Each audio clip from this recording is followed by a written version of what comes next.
118. 118. Like Merry Christmas, maybe? I don't know. Merry Christmas? Right before Christmas. If we calculated this, because we're still in November. Within a month away. Yeah. But I almost wore something red today. And I'm like, red might be too much for the screen. But then it would have been right in line. It would have been right in line, yeah. Yeah, so maybe it was meant. Oh, well. Almost meant to be. Almost. So close. So just imagine me in red. Little Santa hat on. Little Santa, yeah. They have Santa hats. Too late. Unless we restart. Okay, so this is the topic that came up last week. And now, I'm starting to understand it now. And then like, because it came up last week, I'm starting to formulate it. And somebody else said it in a very good way. And so I will try to digest it. But basically, being okay with feeling angry, kind of, yeah, like understanding like the concepts about it. And so so I'm still struggling with it. And obviously I use the podcast to figure out what I actually feel. So here's where I thought, right? So the trope, right? And the Road to Dharma that we watched kind of had this in it as well, right? Like he talked about that guy thought he was angry and he would like lash out and be angry, and he didn't want to be the angry guy. So he kind of went the 180 degrees the other direction, not to be angry. Yeah. Right. Yeah. And so like he wouldn't say anything to people and he would just like chill, but therefore not expressing any emotion associated with what anger is. Right. Right. And I mean, I'm in the middle of the Osho book too, and he talks about that as well. Yeah. Well, he talks about not expressing any emotion is not the right thing. Right. Right. The fact that the emotion is there means that it is present to be brought into awareness, and then you can choose what you do with it. He says, even Jesus got angry. Yeah. Yeah. But anger is like this weird, the lady that I saw the Instagram post with, she said like, oh, well, the women are marked as like, she used a bad word. I don't remember what she called, but like angry women, right? And then in the Dharma thing, it came up, right? And so this idea that, when you get angry, it's bad.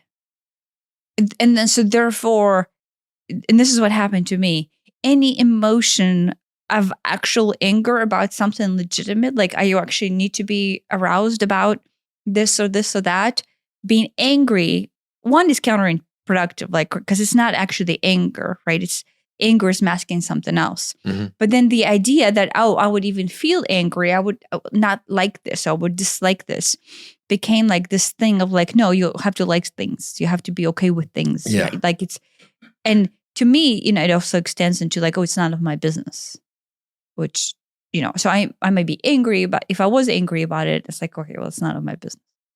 Yeah. No, I mean, I somehow developed my own similar thing where it wasn't okay to be angry, and which is a subset of the more general, it wasn't okay for me to have opinions, but anger is one of those opinions. If you don't like something, that is a very natural human way to express it. And if, now there's a spectrum of anger, right? Yeah. No, and I'm not talking about anywhere from, from zero or maybe even negative anger being like just a pushover who is okay and fake happy all the time, to, you go punching holes in walls and, taking a golf club to a car or something. That's not a healthy expression of anger. But somewhere in the middle is a healthy expression of anger. That doesn't necessarily mean raising your voice and yelling. It might at times, but it doesn't necessarily. I kind of look at anger like this pressure release valve. And if you just never let it out, then it's just going to build up and it's going to explode someday. And, we've all heard stories about the person who's just, they're so calm, they're so nice all the time. Then they just lose it. It's because they never let out any emotion, but specifically any anger. Yeah. Yeah. But yeah. So, yeah. With me, I want to say that this morning I was thinking about it and I thought, okay, maybe the way it's set in with me and you can kind of like look back. This might be helpful figuring out your relationship with anger. With me, because I grew up in a household where yelling was okay, like emotional outburst. I say okay. They happened so much that I thought this was normal. It was normalized, yeah. Yeah, it was so normalized for me that the idea that you would just not have these ginormous fights where things are just blown out of proportion, and it's almost it was almost like pathologically insane, right? Like when my mother's switch flipped, it was just so much. And we talked about recently too about like what anger does to older people if they don't process their trauma. That kind of carries in, even more. But like, right, it would just be, there would be these switches, right? And I don't know if they had to do with alcoholism or just pent up something of like normal trauma not being processed, and all of a sudden you have that snap. And so I just grew up with that being such a shock to my system that I didn't want any of that, right? And so to me, I'm like, I do not just want that. But unless you understand how you feel, and you were raised in that household, that was kind of my go-to, right? Like eventually, like if you and I were like, okay, but not really okay, but pretending to be okay, I would go off on you and start yelling. Right. Because like it finally reached the threshold where that was enough. I mean, at the very least, that would breed contempt, right? If you don't express the anger, it sits there and it festers and it becomes contempt. Especially in the close relationship, like a husband and wife relationship, or parental relationship, or sibling relationship. If we're not saying, hey, I like this, hey, I don't like this, or whatever, then all those don't likes are going to pile up in a very unhealthy way. Yeah. So that's not a healthy place to be in a relationship. Yeah, no, but my desire not to be angry came out of growing up in the childhood where anger was overloaded, right? So there was this understanding of like, I don't want to feel this. I don't want to feel this angry. But that was obviously, not now, the whole podcast is here to understand that anger is actually not the emotion. Right. But at the time, that's what I would feel because I did not have the vocabulary to understand. It was just, and the only thing I saw was anger. Right. So by default, it bred this very narrow understanding of the world. It's like, oh, the second you're upset at something, you're angry. As opposed to like, anything else, really, anything else. Too short of a fuse. Well, it's not that. Anger is just the masking of what you actually have not processed, have not felt, have not communicated. Right. And it has nothing to do with anger. The anger is that's how you blow your fuse about everything else you haven't said. Right. I mean, I've heard that anger is just a mask for fear. And fear on the emotional totem pole, fear is there at the bottom, and it's often very nebulous, and we don't know exactly what we're afraid of. We just know it's scary and we're afraid. Well, I mean, but go back to our podcast theme. Fear is just unsafety. Yeah. Yeah, you're afraid because you're unsafe. So you're angry because that is the easiest emotion that we have been taught to feel in society. Right. Anger is more socially acceptable than fear. And anger feels like there's more control in there. Yeah, like anger makes you feel stronger. You can funnel your anger into something, whether that's, creative or whether that's, like if you have a whole bunch of soldiers who are afraid, they're not going to do a very good job. But if you have a whole bunch of soldiers who are angry at the enemy, then they're going to go rip them to shreds. So it's anger is more productive than fear. Anger allows you to have an armor around yourself, and unsafety doesn't. Yes. So the whole point of anger is I feel unsafe. When I say productive, I mean 3D, go fight the bad guys productive, not like productive, heal yourself productive. It's the opposite. Productive also in the way that it makes you feel the opposite of how you actually feel. You feel unsafe and vulnerable, and that's the real feeling. But if you don't have an emotional range or a vocabulary for it, right, and you have not been raised in a household that like allows you to go, wait, it's not actually anger. You feel unsafe. How? And then because you're refusing to feel that vulnerable, the easiest outflow is anger. Mm-hmm. Right. And so like, I mean, I think it's, again, like looping back into, our theme of the podcast. The goal is to understand yourself. And one, if we never allow ourselves to be vulnerable and unsafe, which is how we actually feel, then we would go, oh, so you have to project it out. You have to go, no, I don't feel this way. But whatever I feel, it's not me, it's that person making me do it. Yeah. And the second you project it's that person making me do it, it stops making you feel vulnerable. Right. So at that point, you don't feel vulnerable. You're just shielding and attacking them instead of allowing yourself to feel the vulnerability they actually feel. Right. So it's like, it's a very interesting formula because the truth is X. This is me feeling vulnerable. You put brackets around it, right? And that's your shield. And so now you have to go, okay, well, the X is protected in these brackets. So I can address the X, right? It's like closed off. So then I have to go out and you do the like little equals. I have to go out and project this trapped energy over here because the formula has to balance out, right? And you take this energy that is actually vulnerability and unsafety and fear, and you project it out here on the other scale, and it has to be equivalent in order to calm this system down. Yeah. In order to balance out. It has to go scale. somewhere. Whether you push it down or you push it out, it has to go somewhere. Yeah. Well, pushing it out. So option one, pushing it in, is just you suppressing it. So there's this resentment and stuckness. The stuckness basically that settles in our body. They said that like, what is it? That liver, is that liver that holds our anger? Liver. Right. And Chinese medicine. Right. So our liver just basically, and then, what do you do? Your liver just basically stops processing and working as an organ. And you're basically slowly killing yourself if you're not expressing it. Right. But on the other end of it, if you are expressing it, then you're just the angry person. You're just like, blah, blah, blah, blah, blah, I'm angry. But it's because you're still trying to shield the heart. You're still trying to shield your inner child, the vulnerability against unsafety, right? And then the easiest way to do that, if you're not suppressing it, is to go out into the world and find somebody responsible. Right. And it doesn't even, like, honestly, it doesn't even matter the responsible party is.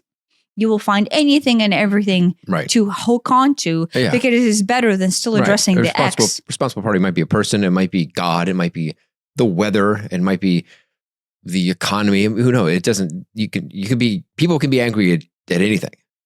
Yeah. At anything. I'll put that in big air quotes. I saw something on Instagram yesterday, the day before. I don't think I sent it to you. Because I haven't really figured out if I like this approach or not. He said, when you're angry, don't do the breaths to try to stop it. Don't, instead describe what you're feeling out loud. Like, oh, that makes me feel unappreciated or something like that. Put into words what it is that you're, be specific, what it is that you're feeling. That, it's not, I'm angry. It's, well, that makes me angry because I feel unappreciated. I think was his example. That's literally my when we first started doing this, that was our approach to figuring out how this leads to unsafety. Yeah.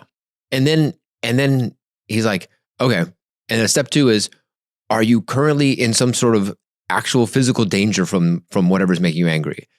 Probably not, because we live in modern society and there are no saber-toothed tigers out there trying to get you. Yeah. So deliberately realize I am not actually in danger. Mm-hmm. And that shifts. He says that when you get angry, it shifts the blood from your prefrontal cortex to your amygdala, which is your fight or flight response center, I think. So it literally takes the blood away from your thinky brain and puts it into the fighty brain. Mm-hmm. And so saying what you feel and then going, wait, I'm not actually in danger, kind of takes the blood away from that and puts it back into your thinky brain where you can do a, reasonable response to it. And you actually value how you actually feel. Actually evaluate how you actually feel. Mm-hmm. And this is not pretend you don't feel that way. That's very important. Don't pretend you don't feel that way. Yeah. But actually saying it it concretifies it, and it makes it okay to feel it internally. It's like, it's so okay that I can even express it forth. Yeah, but instead of leaving it nebulous and actually unaddressed, which anger is almost like is being unaddressed. Yeah, you're like projecting it out, but the truth of the outburst is not being addressed. Right, like in the dream that I had. Remember, I said, like, I was productively communicating in anger. Right, because usually anger communication is not a productive communication. Right, it's just yelling and it's your fault, and no, it's your fault, and it's just that was my experience. Escalates into it turns into rage instead of anger. Yeah. And I grew up in the household where it just automatically went to rage, and to me as a child, it was extremely scary. There were bits of rage, and it was very weird and unpredictable growing up. Yeah. It's very important. Because it's unsafe. It wasn't common, but there were enough times, and I remember thinking, what just happened? Because whatever I say, whatever I did, even now I still think whatever I did. Isn't that interesting?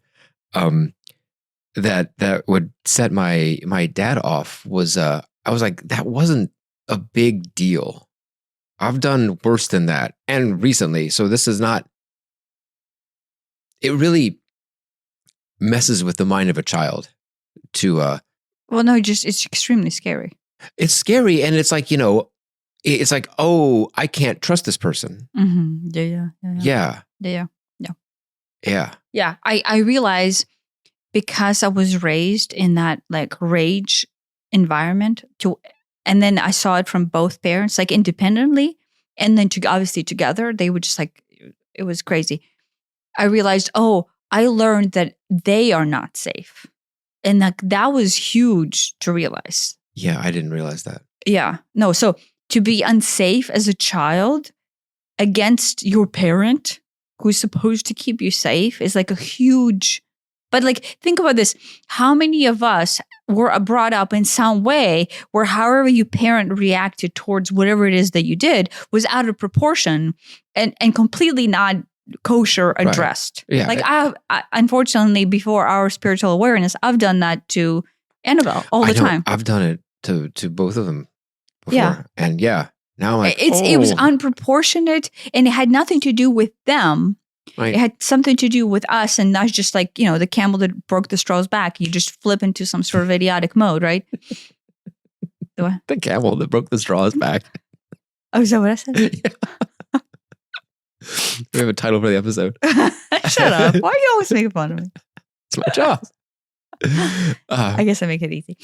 Yeah, whatever that means. No, I mean, I'm sure there's probably a meaning for that.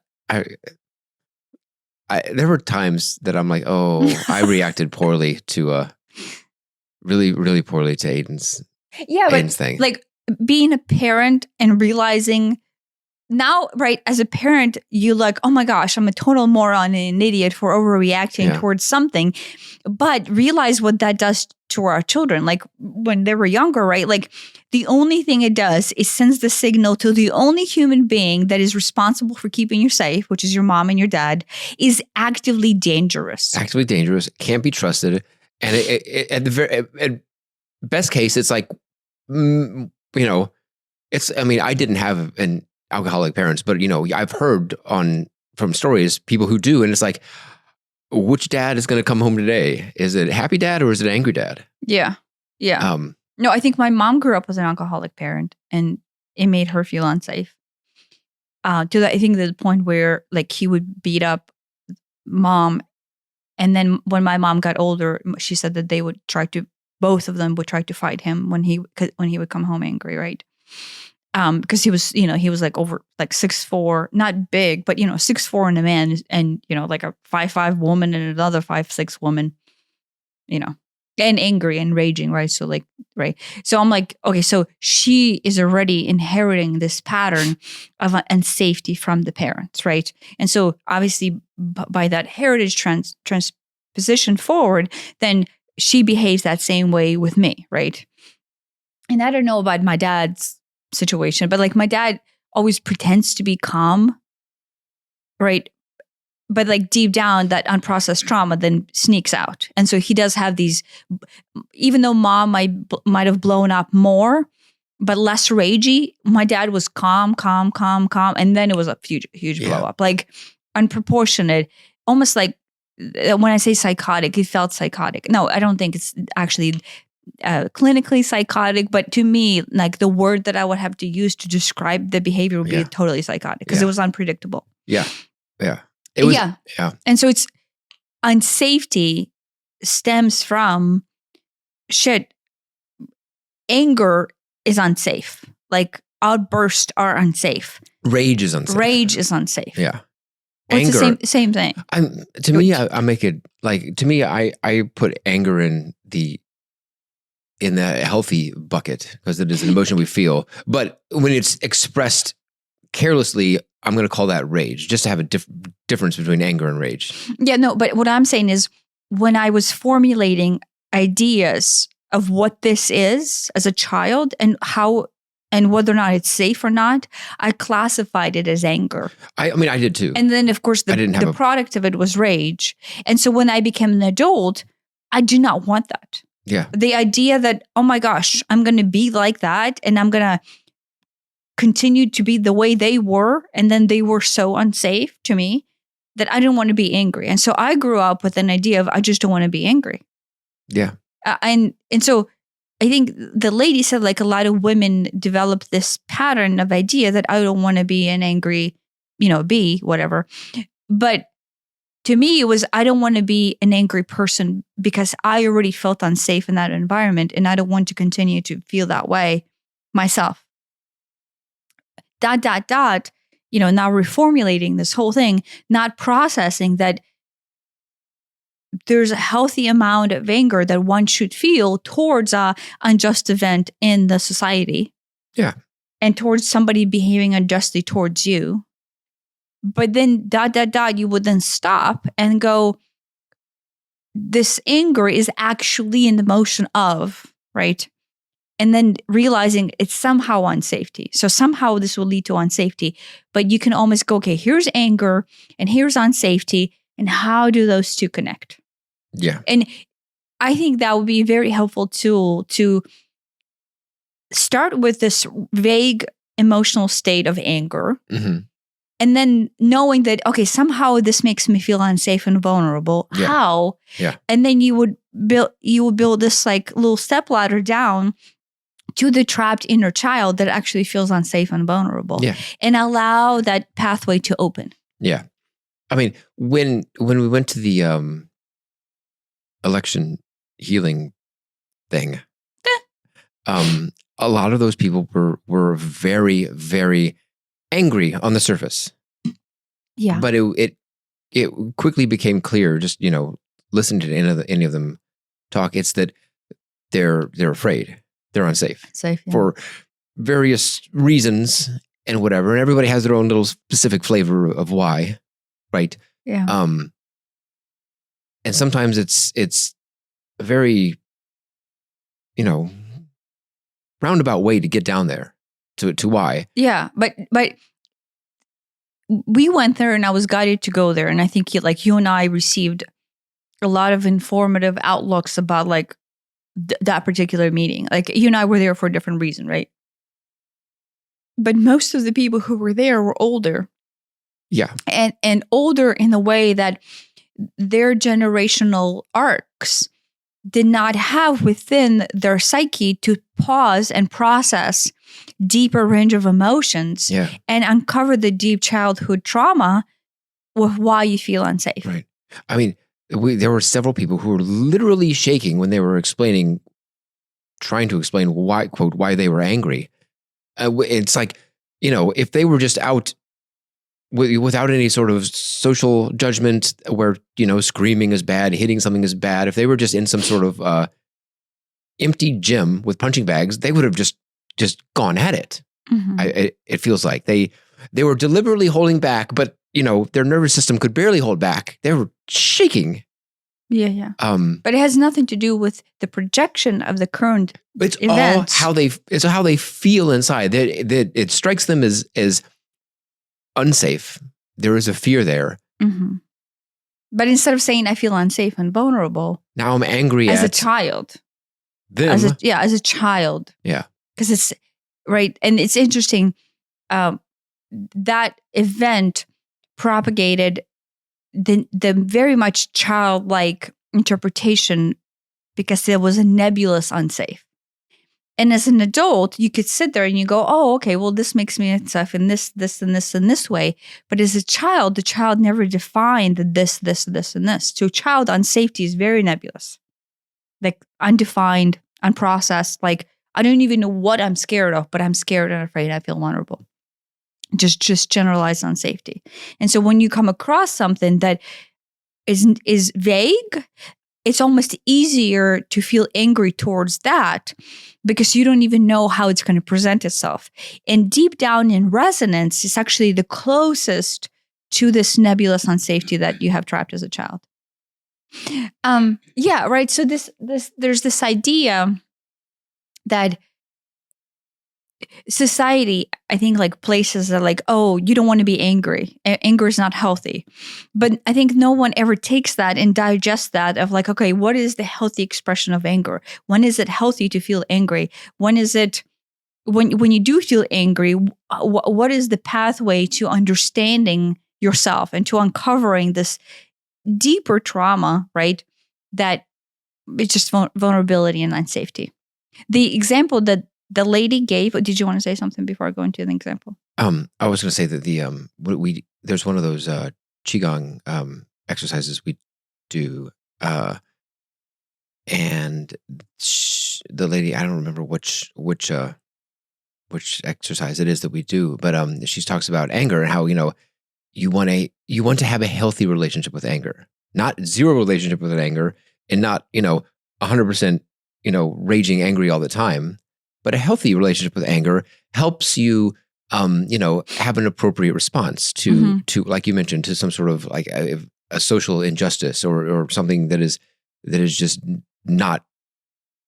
doesn't work for you. You can have a healthy response. Yeah. And what that looks like, I don't think there is a one size fits all what that looks like. Yeah. It might be yelling and screaming. It might be. Yeah. If you see someone being attacked, it might be yelling and screaming. But if it's your kid got a B instead of an A, it's probably not yelling and screaming. Yeah. Yeah. No. It's interesting. This is what it comes down to. It's like maybe I don't know. I'm trying to think if I should bring this one up or not. I'll bring both of them up. So the example that the lady gives is right. It is. Like the obvious thing is like, oh, okay, there's a rapist, right? And then the rapist is like abusing women.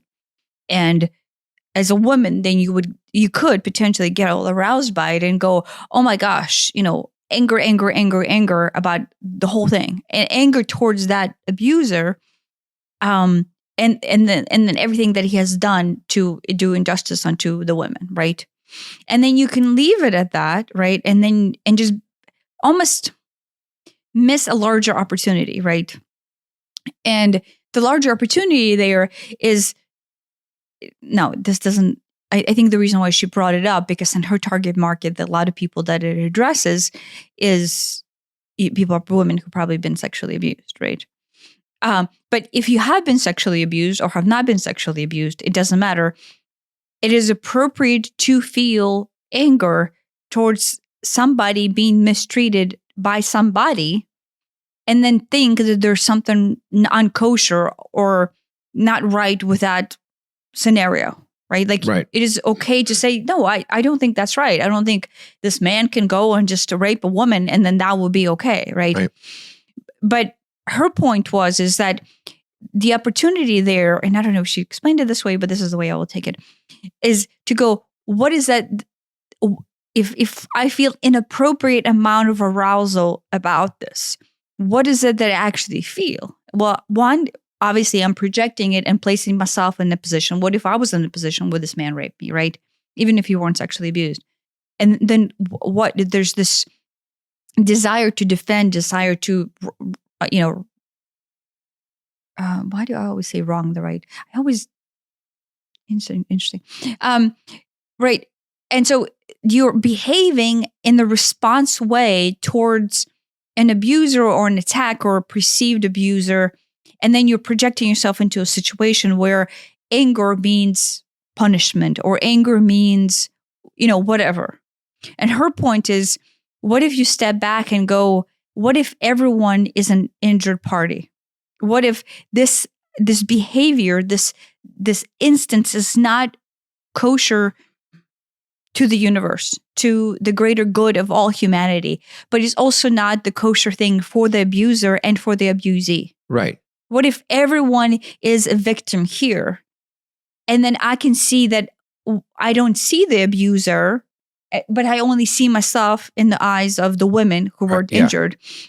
That makes me feel unsafe. And then therefore, I see him as an attacker, and I see him as not even a human being. Right. She says, going to kind of extrapolate off of what she says, but everybody more or less can agree that the victim of the rape is I hate to use the word victim, but they need healing. Yeah. Right. But the perpetrator also clearly needs healing, I think. Yeah. This is not to justify what they do. It is a terrible action, but something has gone very, very wrong in their life if they're out raping people. Yeah. And that does not necessarily mean that they don't belong in jail. They probably belong in jail, but there is some healing that they need as well. But we see ourselves as the victim. We project the victim in ourselves. It is much easier to project ourselves as the victim than it is the perpetrator, especially for something that we can't even wrap our heads around. Yeah, but I want to say when we do that, right, we go into that split duality of the victim versus the enemy, right? And when we project the enemy standpoint, we want to, and we do actually remove humanity out of someone that we deem as an enemy. Right. We start treating them not as human, not as somebody who is just a victim who is behaving this way from his own victimhood or her own victimhood deep down out of their childhood trauma. And you are seeing this perspective out of your childhood trauma. And so you separate the idea that you're one, and you're simply addressing this situation from a childhood trauma that both of you have, that both of you actually feel unsafe and vulnerable from. And that is his or her interpretation as an abuser. And this is your interpretation as a perceived victim. Right. It's like, yes, the event in question needs to stop, of course. But they both need healing from this. Yeah. And then and in general. Yeah. And her point is, if we do not start addressing these things that we are angry about from a common ground as we're all human, and I would say we're all vulnerable and unsafe, and the only reason we would behave against the greater good of ourselves and then thus the greater good of all humanity is if we are functioning out of that unsafety, mindset, that, let's say, medulla oblongata, is that where you said, where we're just fighting? It's a fight out. Right? Then we lose our humanity, right? We lose the humanity to see the oneness in all of us. The second we deem somebody as the bad guy, we become angry at them, and we don't see the behavior of that being as a struggle and an ask for help and a simple separation from the divine expression that they actually are. And then in fact, this is super important, are in fact in need of the same healing that we are actually looking for when we deem them as the bad guy. Right. The thing that causes us to deem somebody as a perpetrator is the same thing that causes them to be the perpetrator. And this is not to say that I'm literally saying that the victim is the cause of the perpetrator's action. What I'm saying is the relationship of both of them coming together is this divine expression of an opportunity for love. I'm not saying you should go and start hugging and falling in love with your rape, perpetrators. What I'm saying is, as you heal yourself in recognition that this is an expression of yourself coming into love and acceptance of whatever this journey is the same thing that your attacker needs to go through when he attacked you to begin with.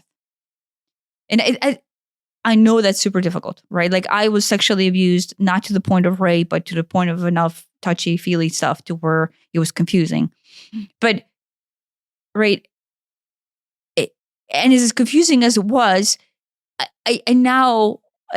first it was confusing. Then it was like, okay, well, that's kind of weird. And I don't even know where to place that. But as I went through the spiritual journey, I just now go, oh no, I could totally see why their life path would lead them to that action. Yeah, right. And the only thing that I see out of that action is a hope that they would heal, because their journey was hard to cause them to behave that way. And at the same time, I see my flip side is I was in that situation. So then I can heal from that uncomfortable, let's say, abuse. Like, I cannot say abuse in the sense since I wasn't actually rape, but, sexually abused, I guess, is close enough. Yeah. From that same situation, right? I can see my own journey of being able to identify myself as a woman, become close to being in closed spaces with men, trusting men. Do you know what I mean? Like there's all these convoluted things that you don't realize that does when you get abused in young age by men. Do you know what I mean? You just kind of form this weird relationship with men through that. But it has nothing to do with anything that was part of my journey that has me being labeled myself as such, or having mistrust issues as such, having an unsafety feeling as such, and then recognizing why I feel unsafe in the scenarios. Right. I saw something recently. Maybe you sent it to me. Maybe I sent it to you. It was talking about how everybody thinks they're the good guy. Was that on TV or is that on? Yeah, it was somewhere. That's something that we saw. Yeah. It was the guy. Yeah. I think did I send it to you or just saw it together?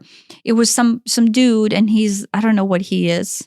But he was talking about the reason why the guy who played Godwin's Law. Oh yeah. Nazi in the Nazi movie. Yes, that's was what it so was. good as an actor. Yes. In the Inglourious Bastards. Yes. Christoph Waltz. Yeah. I've never seen the movie, so I have no idea. But I heard he's incredible in it, to the point where the director had to have him tone it down in order to, I guess, not outshine the other actors. And there's other good actors in that. Yeah, someone asked him, how are you so good at playing this terrible person, this Nazi commander or whoever he is? And he replied, because he's such a bad guy. And Christoph Waltz says he doesn't think he's a bad guy. Yeah. And the extrapolation is nobody thinks they're a bad guy. Yeah. They may realize they do things that are socially unacceptable, whether that's raping people or molesting children. Sure, and these are objectively bad things.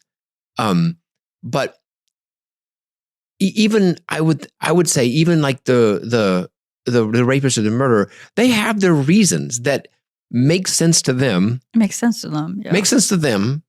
It won't make sense to a jury, but it makes sense to them, where this is somehow okay. This is somehow justified. Well, they did something, and therefore it's okay for me to kill them. Is it a coherent, justifiable thing? Probably not. But nobody thinks that they're the bad guy, even when they do things that are everybody, the consensus is, yeah, this is bad. Yeah, raping kids is bad. It just is. But there's some sort of justification there. Yeah, it was unsafety. I imagine, Hitler, Godwin's Law, didn't think he was a bad guy. He's probably thought, I assume, this is the right thing to do. This helps further my country. This helps, grow my cause or whatever. And yes, it was all terrible, terrible stuff. But nobody thinks they're the bad guy. And when you realize that helps, have some compassion for these, what we've all kind of agreed are terrible, terrible actors in the world. And it's, again, doesn't mean that their actions are actually okay. They're not. But you see, they have a very, very different worldview than most people. And Well, everybody has a different worldview than most people. yeah, but most people have a worldview that, molesting children is not okay. But some people don't. Some people have the opposite view. And it is difficult to have, having 2 children of my own, have compassion for that. But at the same time, it's like, yeah, they need their own help too. Right? Yeah. No, I mean, I think the point to all of this is like, we cannot start to heal the society. We cannot start to heal the broken systems. We cannot start to heal anything that we deem that is not in the greater good of all, like quite literally all, without any discrimination, until we start to see the human in everyone. Right. Like we cannot just go, here's the social behavior that we want. Here's the good that we want. Everything that's not, we throw them in prison, throw away the key, problem solved. That's best case scenario. Like we actually brand them to be not human and we just murder them ourselves. We sink down to the best level that is equivalent to their behavior.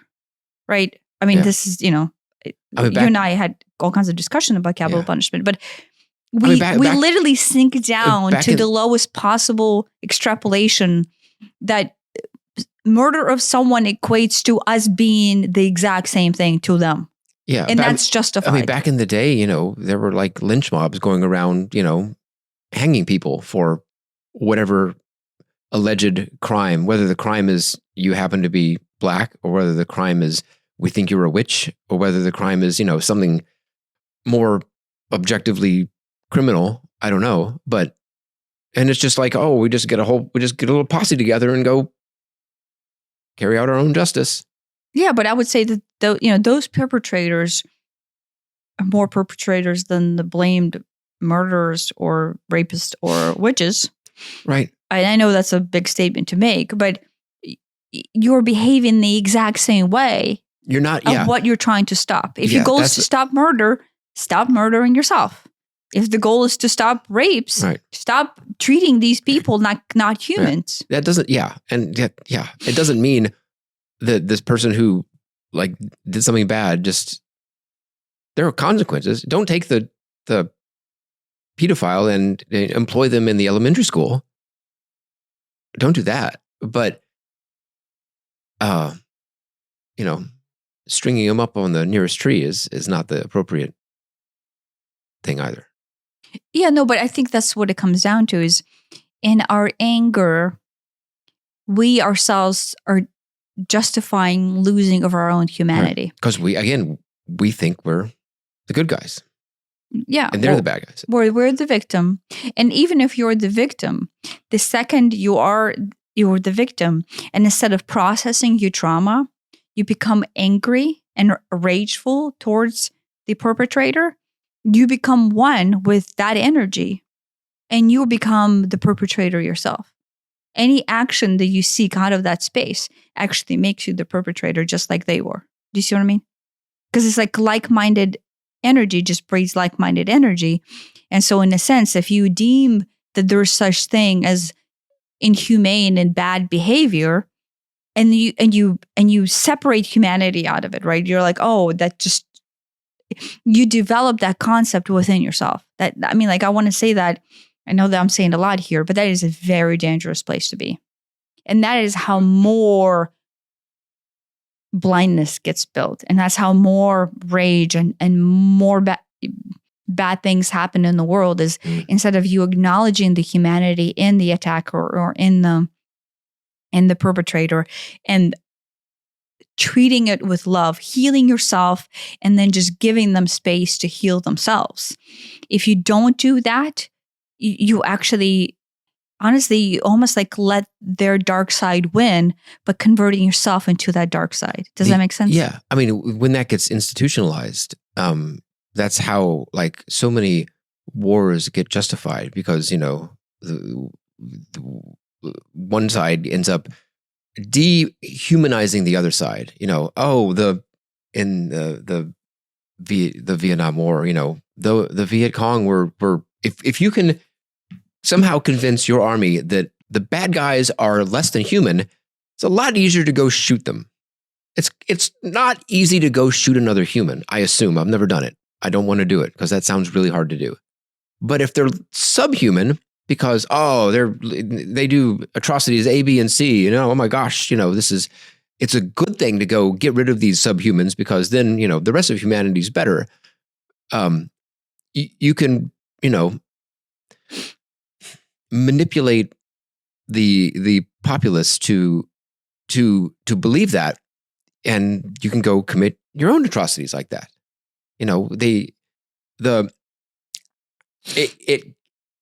You couldn't possibly, some people do, but most people couldn't possibly enslave another human being.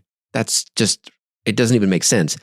But if you view, Black people as subhuman, then that's how slavery happened, because they were just viewed as not even human. They're property, which is insanity. Yeah. So taking people and demoting them to something less than human in order to justify slavery or killing them or raping them or whatever people do, or in response to, they killed someone, therefore now they're less than human, so we get to kill them. Yeah, you're just you're propagating propagating the same behavior. Yeah. So the only way to address one, all world problems, but two, like personal gnosis, would be to recognize that we cannot function in the way where when we perceive to be threatened through unsafety, and then therefore we're afraid, and then therefore we're vulnerable, we lose our own humanity. And then behave in a way that is antithetical to the greater good of yourself, and then thus the whole, right? If you do not identify that, I feel threatened and unsafe, and then ... like propagation of this little chain, at the end, you're not addressing this, but you're like, I just want to be angry, because that's easier than addressing this. Then being in that, I just want to be angry, builds more blindness of self. Right. And then the action that you will take out of that anger, right, will be counterproductive towards yourself. That's the most important part, just yourself, but most definitely towards the greater good of humanity. It's such an obvious cycle, and it's so easy to see. But I want to say, but it's so easy to get lost in anger. Yeah, because the anger is there to override the unsafety. Yes. Right? Like, I feel unsafe and feel vulnerable. I can't do that. I'm going to have to do something. Something big has to happen in order for me not to feel this. Anger, all right. It can be this like weird spiral where anger justifies more anger. And that's where like rage comes from. And well, the more unsafe you feel, the bigger of this unsafety bucket that it pokes, the more anger you have to bring to the other side of this formula in order to numb off the unsafety. Do you see what I mean? Like, it actually quite literally works as simple as that. It's just a formula of unsafety and vulnerability. Can't feel this. Something on the other side of these equal sign has to be bigger. And bigger is the more things you can draw on this side to build this fake picture, the more this scale has to outweigh this. So this is not winning. Because this is where you're crying and you're vulnerable and you see yourself as human and you see yourself as a child. And the fact is, you see a perpetrator as a child. You see the world behaving as just simple children crying and not wanting to feel vulnerable. Because the second you let yourself feel the vulnerability of your own being, truly vulnerable, truly a truth with what is it that you're actually scared of, and you pause and you let that space simmer, like, right, you just open yourself up, the bottom three chakra are open, and you're just sitting there going, fuck, this is a lot, because it is a lot. And then you realize the rest of the world is in the exact same position, because that is literally what three-dimensionality is. Then how can you possibly behave antithetical to the greater good of humanity if you're just sitting there feeling vulnerable and realizing, wait, this is everybody's truth. Right. Everybody feels this way. Everybody thinks they're a good guy. Everyone some are is better vulnerable. at stuffing it down. Some are better at not controlling it. Yeah, but everybody is struggling. Every single human being that you see out there is struggling in the exact same way that you are. And they're just trying to make the best of it. So, like, to say anything bad or negative towards anyone, now I say this, outside of recognition of their own vulnerability would be antithetical and would be kind of productive towards building the greater good. Now, if somebody's behaving badly, that doesn't mean that you don't go, you know what? I think when you do this to this person, that might make them feel X, right? You could still come up and say something to somebody to correct improper behavior by addressing why they might be behaving that way. You cut through the nonsense, go, oh, you're angry and I'm going to be angry. Just cut that all out and going, when you say this to somebody, it might make him feel this way. I don't know if you ever thought about that, right? When you do this to somebody, it might make them feel this. Right. And why do you feel the need to do that in the first place? But it opens, I think if you point out when somebody does this to this person, it doesn't make them the bad guy. It shows them that this behavior might not be the best choice for this human being. And then it makes them wonder, wait, do I want to come across this way to this human being? And if I do, then why am I? I think that question... Not even come across, maybe come across this way, but behave this way. Do I want to subject them to that feeling? That feeling, yeah. Come across as, what I say is that feeling, right? Yeah. And so you're not saying that you're bad. You're saying you doing that makes this person feel X. Right. There's a tactful, deliberate way to do that. That it isn't blaming the perpetrator for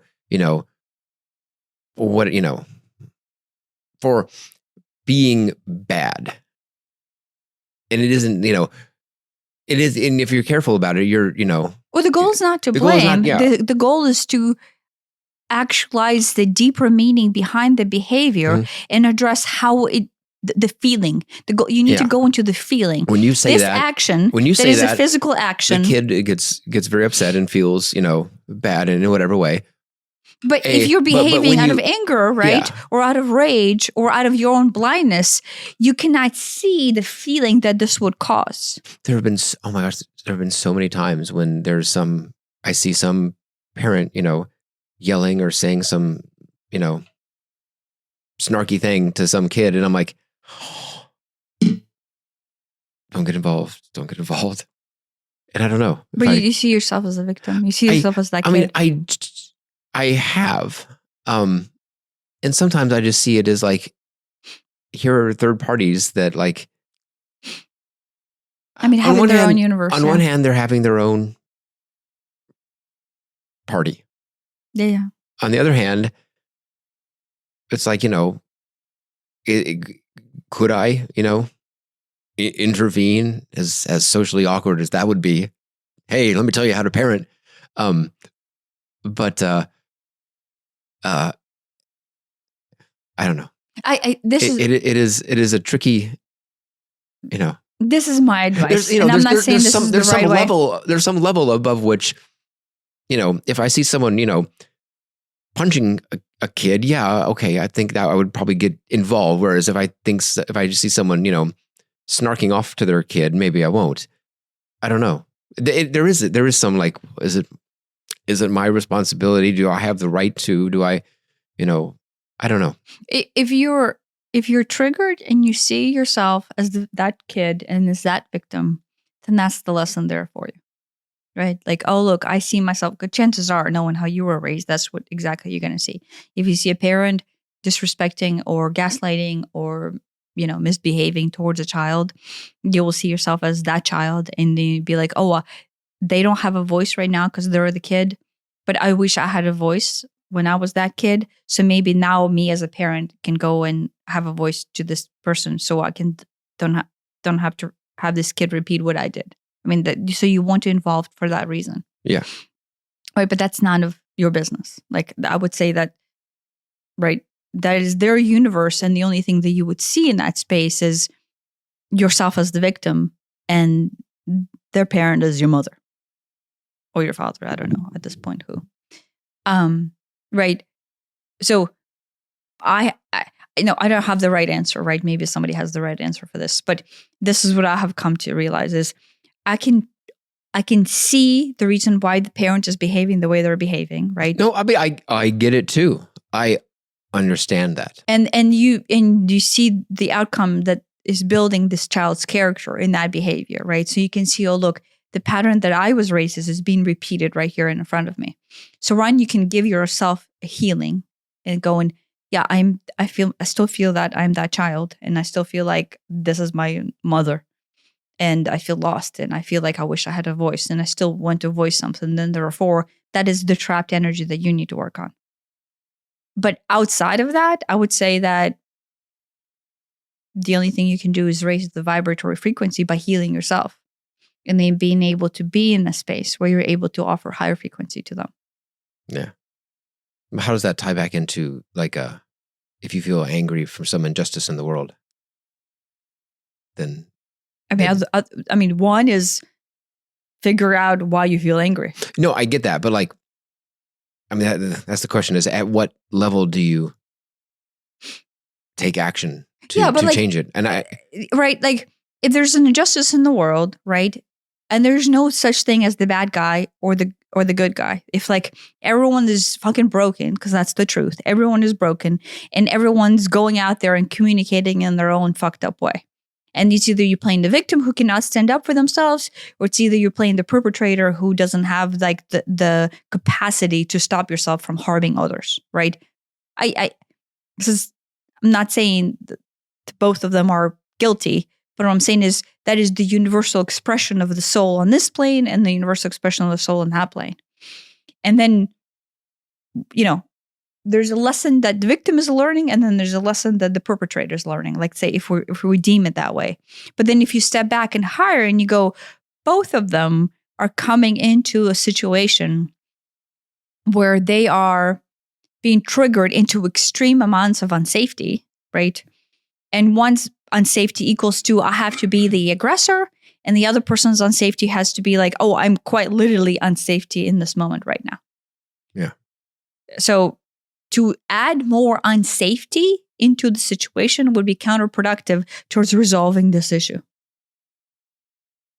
Right? Is intervening adding more unsafety?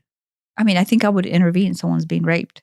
Yeah. So but I mean, that's the thing is that I guess everybody has their scale at which, okay, above this, I got to do something. Below this, well, I don't know. I guess it depends on the example, right? I mean, I think if somebody's being physically harmed and being raped, I would intervene. Somehow, I don't know how. But if it's verbal and emotional, no. I know there is no clear cut answer, and it is kind of a case by case basis. No matter what, I'm intervening energetically. Yeah. No matter what, emotional, verbal, any level of emotional, verbal, energetically, I'm intervening. Do you remember when we were in was it Philadelphia, and we were in line? This is the one that I was going to talk about. Yeah. And there were people in front of us, and there was some bug on the ground, and they were making a great sport out of trying to stomp it. I mean, I'm still nauseous about it. Yeah, and it was the whole attitude toward it as well. And they're not the bad guys, because this is an invasive species, and they're doing the world a favor by trying to get rid of this invasive species. That was the justification that came out after I removed the bug. But the whole, we're going to get enjoyment out of killing this creature was awful. But you intervened and removed the bug. I removed the bug from them. Right. I just took the bug out of the concrete area where we're standing at. Over to the trees. And carried it over to the trees. Yeah. And then they went on to hold a spiel why their behavior was justified, because this is an invasive species that the government told them they need to exterminate whenever they see it. Which I was like, what the fuck? Yeah. But the truth there, why I got so pissed off and I was angry, is, and I did intervene, right? And And I intervened in like a snarky way to where I just took the bug, I picked him up, I carried him over to the trees, and I was just standing there angry, fuming without saying anything to them. And then they like had to turn around and start justifying to me of why this was okay. And I'm like, you are human beings. And one of them was pregnant, like very much visually pregnant. Oh, God. And I'm like, I was so appalled by these blind behaviors into unrecognition of another sacred spirit and basically trying to exterminate this creature that they have deemed unworthy of this world. Like they have deemed this bug to be unworthy of the world, and then they are responsible for the extermination thereof. And this woman is carrying a child inside. Right.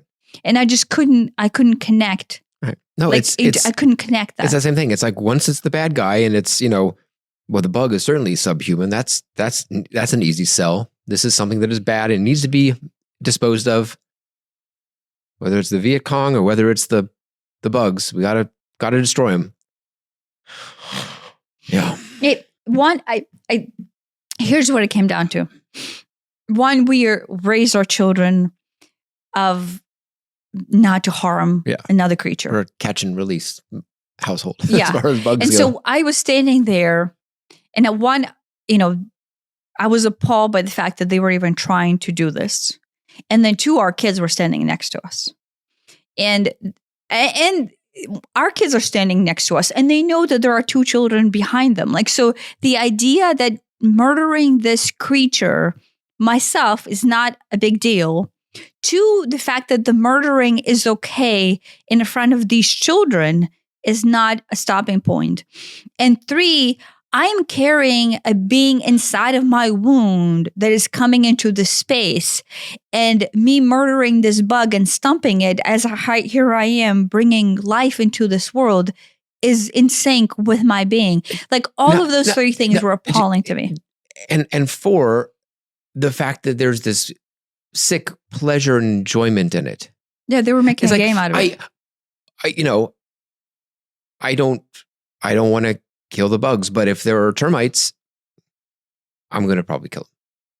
We had some termites and we put the poison down and we killed them. I didn't feel good about it, but I'm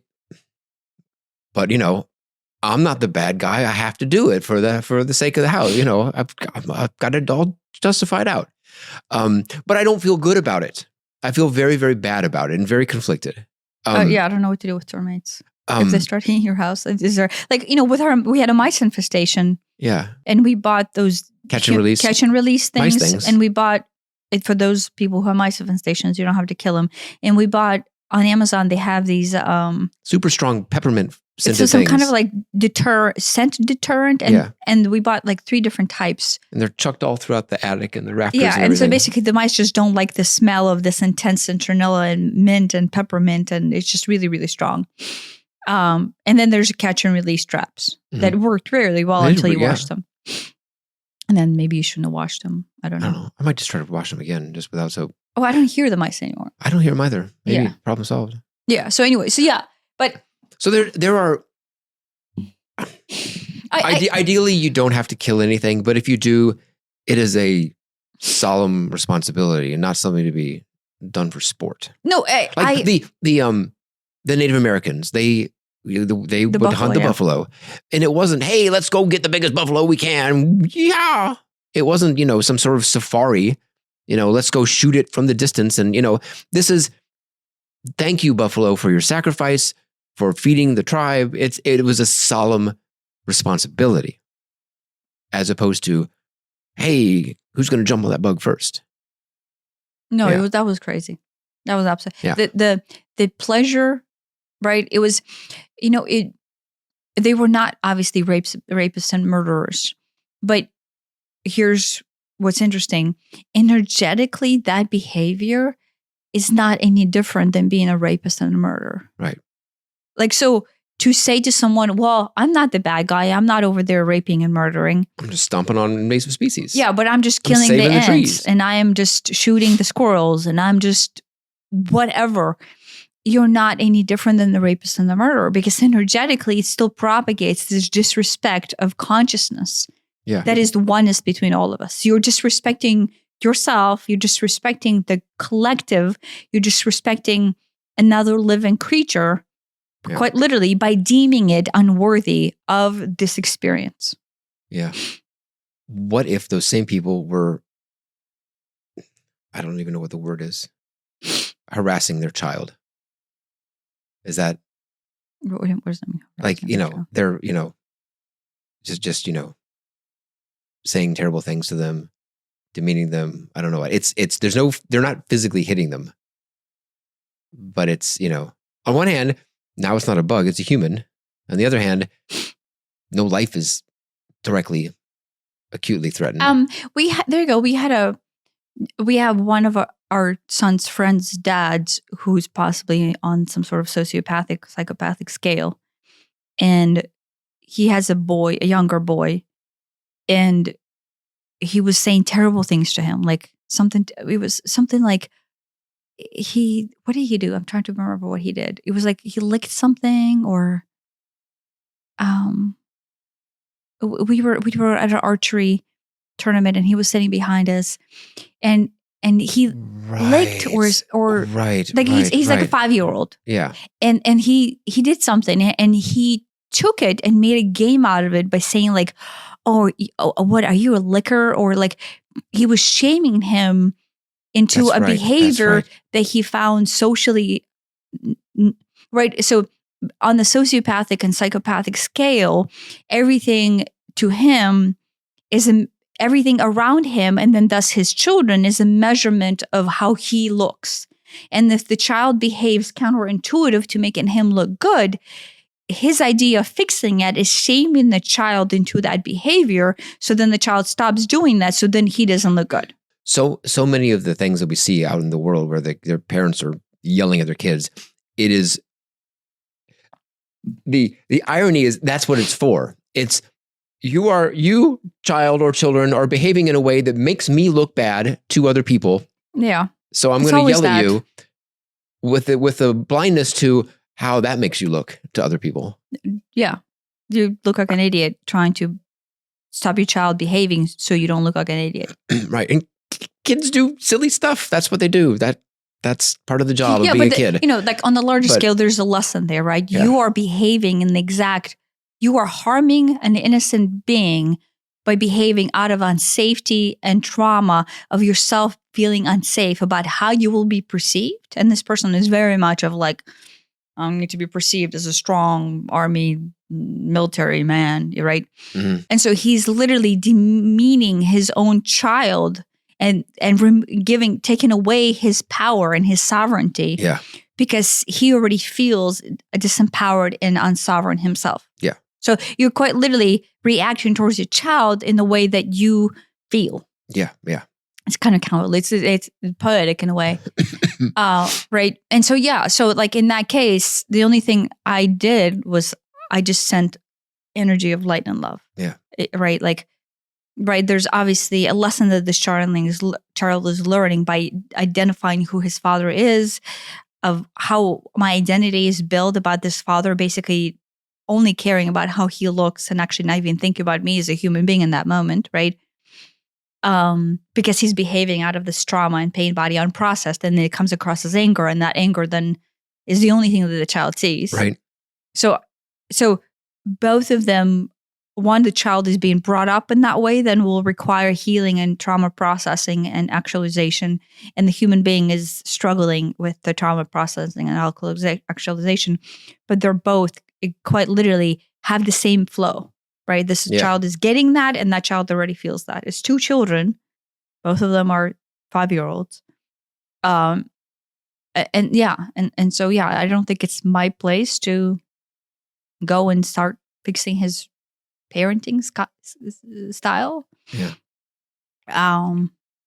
But I do think I have a right to basically insert higher consciousness into the field and have compassion for both of them. Yeah. And then raise the frequency to where they, I don't feel like I'm interfering with their lives' path, because I'm always saying that if it is not their place to receive this high vibratory frequency in order to receive healing out of this experience and to receive gnosis of this experience, then they don't have to take it. But I can insert a high vibratory field into the space to where both the child with the sociopathic father and the child, who has not gained sovereignty over his father yet, can heal. Yeah. And, being a parent is a job. The job is, to, help direct and teach and mold the minds and, learn. We want them to learn, this is safe, this is not, this is, good, this is bad, whatever that means. But saying this is good because it makes me, dad, look good is that's a lesson versus this, don't lick your fingers because I don't want to be seen with my son licking their fingers. That's a lesson. But he doesn't say that. That's the subtext. Subtext. Yeah. Don't lick your fingers because they might be dirty. Let's think about what have we touched? You could turn it into an actual exercise, and there could be an actual learning lesson there. Should kids be licking their fingers? Probably not. They're probably going to get all kinds of yucky stuff. But there's a way to do that, to have the same, probably more productive thing, and without the pain body in there. Yeah, I mean, one is just address why. I think the question is, why are you licking your fingers? That's some parents, many parents, I don't know. They don't do the why. The why is because I said so, because I'm the adult or whatever. No. And there's no. Oh yeah, why I suggest for you to lick your finger, not lick your fingers. I don't think kids are dumb, and if you explain to them in a way that they can understand, guess what? There are cars on the road. That is actually, you don't have to be scared, but you do need to be careful because look what can happen. Yeah, or no, it's not don't go on the road because I don't want you there. That doesn't mean anything. My why was, why are you licking your fingers? Like, understand why the child is behaving the way they're behaving. Understand why, and then as a follow up, it's like oh, well, let's explore what, how this could go type of thing. There's all kinds of productive, constructive ways to do that instead of, look at you little licker or whatever. Yeah, very, very bizarre and counterproductive. Well, it is bizarre and counterproductive if you don't look at him also as a child and as a victim, that helps. And you're judging like, oh my God, he's literally like shaming his child publicly in order to make himself not feel like, oh, I'm going to be judged as a bad parent. And so if I shame him, it will look like I'm doing something good to parent. I know it doesn't make sense. But some of that interaction, I think, was for the benefit of everyone around here. In order to see that, oh, look, I'm parenting my child in order to behave such way. If that's what you call it. Well, I mean, he probably thought, because he was so loud. No, I mean, he was purposely loud, so everybody heard him disciplining his child by calling him a licker because he thought that was parenting. Mm-hmm. But to him, it was parenting. Yeah, and there's a good chance that's how he was parenting. Yes, that's what I want to say is, we don't have to understand it, but we have to have compassion in seeing him as a broken human being who was probably generationally was treated the exact same way and was beaten out of behaviors, as opposed to had a conversation with a parent where you just talk, oh, hey, you did this. What was it about? Like, what causes you to do that? Mm-hmm. Do you know what I mean? Yeah. There's, especially in America, I wasn't here, but like if someone's our age or your age, right? In America, your parents did not have the toolkit or vocabulary to sit down and go, hey, Elliot, you seem to be doing this. And maybe it is a little unhealthy or like maybe not in the best interest of you, right? But why are you participating? And let's talk about what causes you to do that, right? Like whenever your brother had his OCD episode with the switches, right? Yeah, no, it was it was a shameful thing. It was a very shameful thing. It needed to be hidden. Yeah. And we don't talk about that. Yeah. Which only, I think, makes it worse because then it's like, oh, it was clear he was already he didn't want to be doing the OCD compulsions that he was doing. That was clear. But like now it's like compounded because now it's like, oh, now my family knows, but now we have to like hide it. It was, it just made it worse. It didn't help. I don't have like an onset OCD to where I have to like do the switches or things like that, but I have like maybe a semi-mild things, but it only presents itself when you feel like I'm not an expert and obviously a therapist, so don't take my word for it from a therapeutic standpoint. I'm just talking about from an energetic standpoint. So if you're behaving in OCD type of matter, that means you're triggered into unsafety. Yeah. And OCD behavior gives you an illusion of control. So It calms your nervous system by going, oh, look, I have control in like, oh, I can do this 17 times.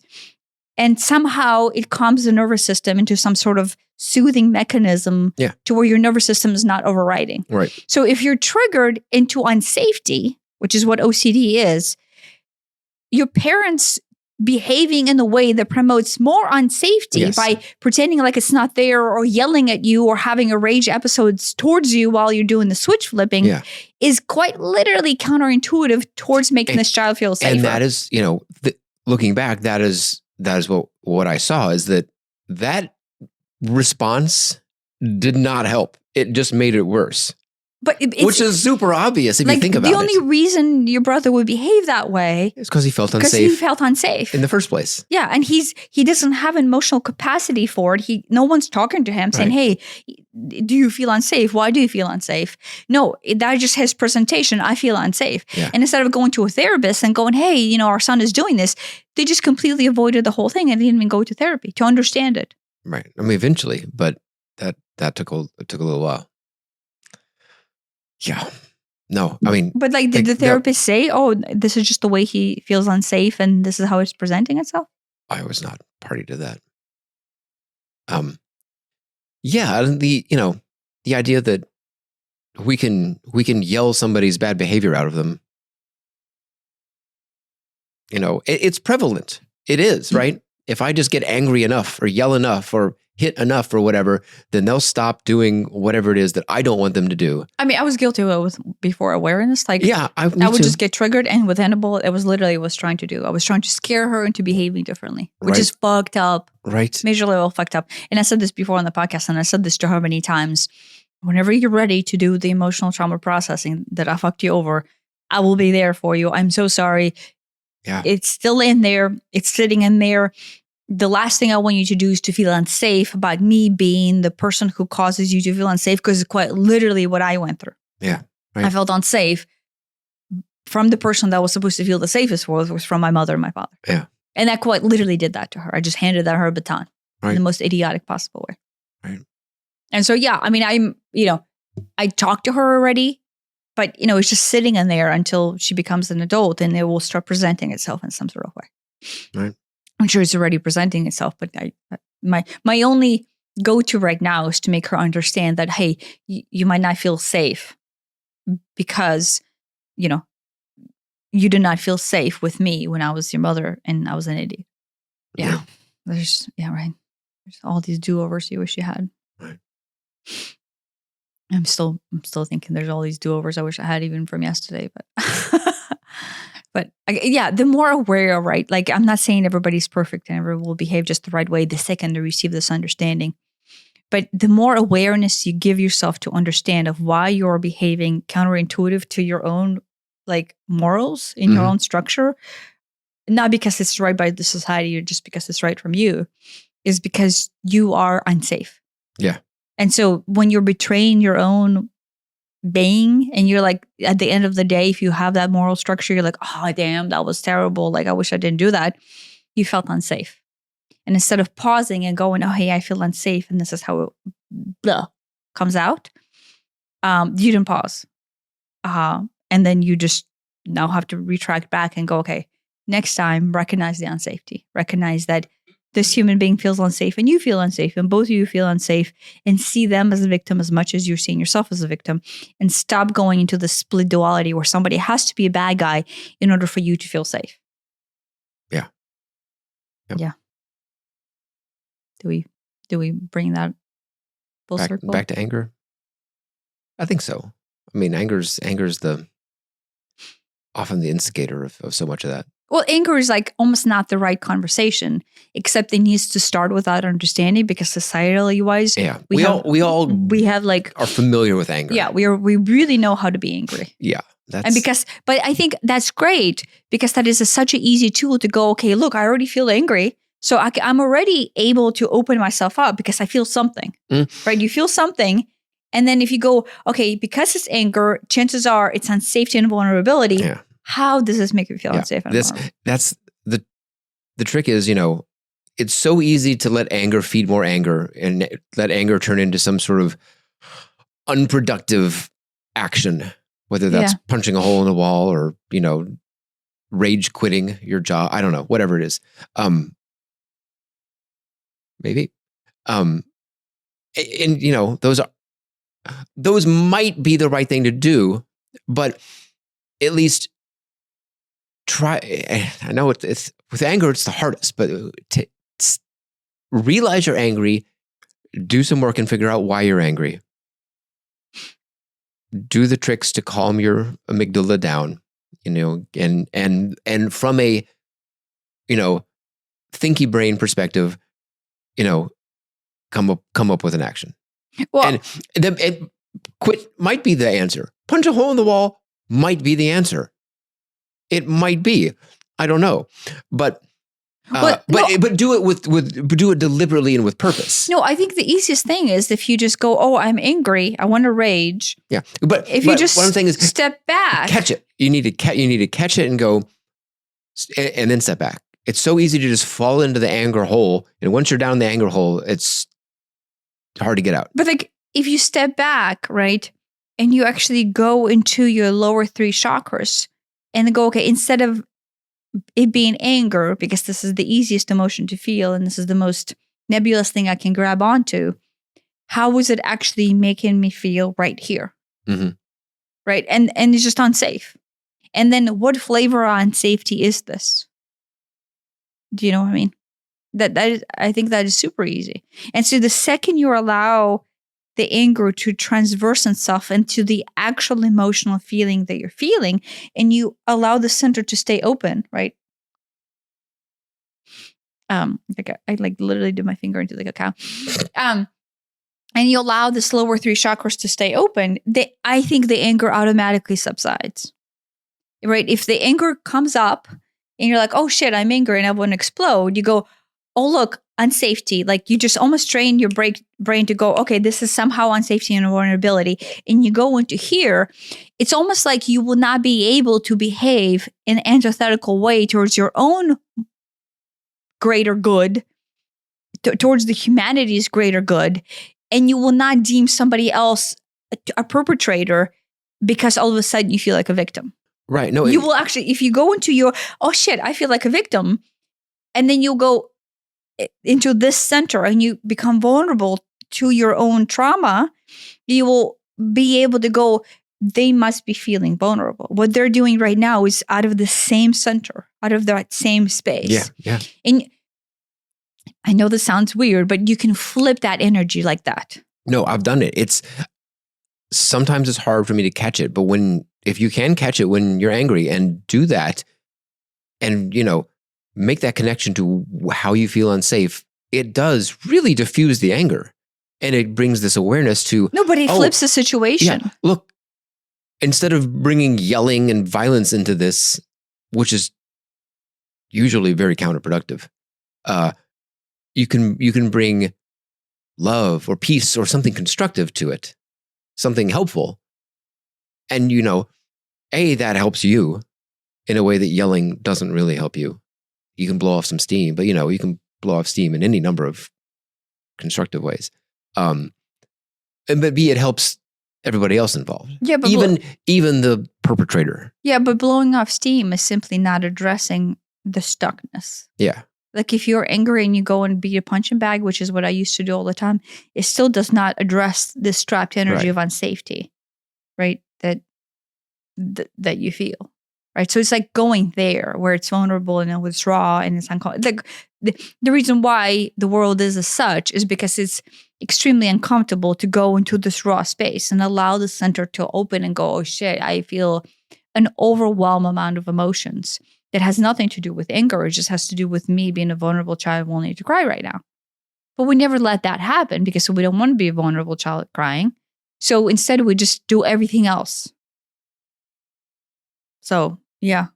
Yeah.